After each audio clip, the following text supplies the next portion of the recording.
9h40 ce matin, notre invité, l'auteur, producteur et réalisateur Vito Ferreri, bonjour, merci d'être avec nous. Vous êtes l'un des initiateurs du collectif Une autre voix, aux côtés de la comédienne Lumna Azabal. Vous avez réussi à réunir autour de vous près de 600 personnalités du monde du spectacle. Vous allez marcher à Paris tout à l'heure, marcher pour la paix. Autre représentante de ce collectif, elle est également en direct avec nous, c'est Julie Gaillet. On vous voit, Julie Gaillet, bonjour. Merci d'être avec nous, on vous voit en effet à l'antenne. Alors je dis réussi, parce que mine de rien, le monde de la culture a été peut-être un peu dur à mobiliser au début du conflit. Comment vous avez fait là pour réunir, en tout cas, tout ce monde? On a passé beaucoup de temps au téléphone. Plus sérieusement, je pense qu'il y a un sentiment global qu'on retrouve un peu chez tous les artistes. C'est déjà l'horreur de tout ce qui se passe depuis 4 semaines. La complexité de s'exprimer, de dire des choses sans être vilipendé, sans être menacé de mort sur les réseaux sociaux. Oui. Sans être associé à un camp ou à un autre, parce que c'est ça aussi le problème. C'est exactement ça. Et justement, dans la tribune qui a été écrite par Wajdi Mouawad, qui est un dramaturge merveilleux, il y a vraiment cette idée de... on est en France, on est à 3500 km du conflit, on n'a aucune velléité de régler le conflit. Qui serions-nous? Même l'ONU n'y arrive pas. En tout cas, ce qui est sûr, c'est qu'au quotidien, dans le cinéma, dans le théâtre, dans la littérature, mais pour ceux qui travaillent ensemble, le silence ne pouvait plus durer, en fait. Vous aviez besoin de prendre la parole. Julie Gaillet, justement, c'est cette idée vraiment de réussir à dépasser les clivages, dépasser les camps avec cet appel, pour le coup, d'une marche générale pour la paix, sans parler d'un peuple ou d'un autre. Exactement, comme le dit Vito, on aimerait retisser maille à maille un peu les tissus déchirés en ce moment, parce que sous le coup de l'émotion, évidemment, comme on l'a tous été, mais aussi parce qu'on peut avoir des liens plus ou moins loin, une appartenance à un camp ou à un autre. Là, sous le coup de l'émotion et avec peu de distance, parce qu'on prend pas assez de distance, tout à coup, on se met à avoir des radicalités, des positions, plus personne ne peut s'écouter parler dans cette période, et donc de ramener de la nuance, de l'écoute, de dire que oui, on peut être multiple, on n'est pas obligé de choisir son clan, son camp, et en même temps ne rien faire, rester chez soi silencieux, c'était pas non plus une position valable. Vito Ferreri, elle va ressembler à quoi cette marche cet après-midi? Des drapeaux français ou pas du tout de drapeaux, justement, et puis pas du tout de slogans comme on l'avait vu sur la dernière marche il y a une semaine? L'idée pour nous, c'est d'être le plus neutre possible pour vraiment marcher dans la dignité. L'idée, c'est ça, marcher dans la dignité, dans la communion. On parle beaucoup de religion, pour être dans le champ lexical de la région, la communion, c'est un truc qui est assez chouette de marcher tous ensemble. Ouais, qu'on soit juif, catholique, athée, voilà. On exactement. S'en fiche, c'est ça. Exactement. On l'espère hyper calme et juste... ce qui nous intéresse énormément, on nous parle souvent, on nous demande souvent, d'après vous, combien il y aura de gens? On n'en sait absolument rien.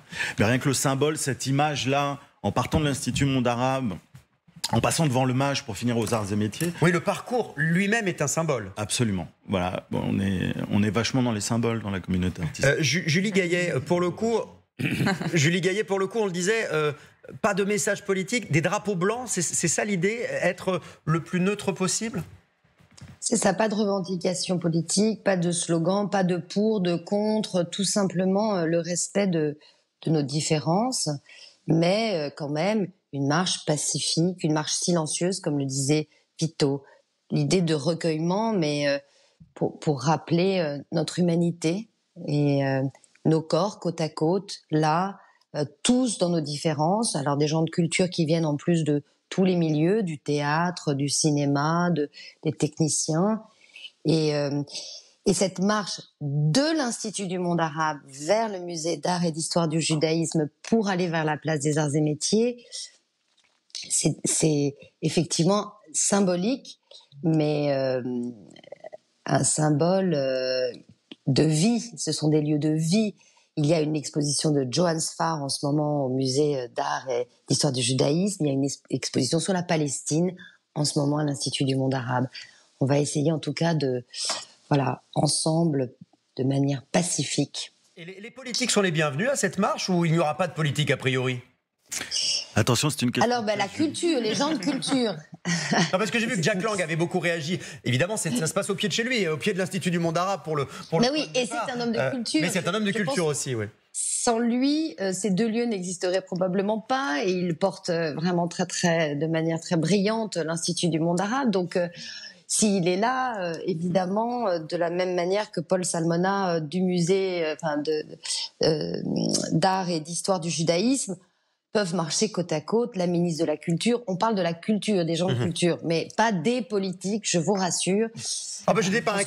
Je n'étais pas inquiet, je me posais pas. la question si des politiques nous regardaient. Mais voilà. C'est ouvert pour les citoyens. Humain et citoyens après tout. Exactement. Vous avez dit tout à l'heure que vous avez passé... Exactement. Vous pouvez tous... tout le monde est les bienvenus. Et d'ailleurs, c'est ce que j'espère, c'est que le plus grand nombre se retrouvera dans cette marche blanche, dans cette marche silencieuse.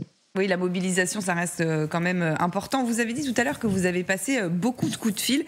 Vous avez dû argumenter ou pas pour certaines personnes? Et quels sont les arguments que vous avez utilisés? Plus qu'argumenter, je dirais rassurer. Rassurer, c'est vraiment une peur en fait. Hein. Oui, il y a une peur. A priori, le collectif n'existait pas il y a 3 semaines.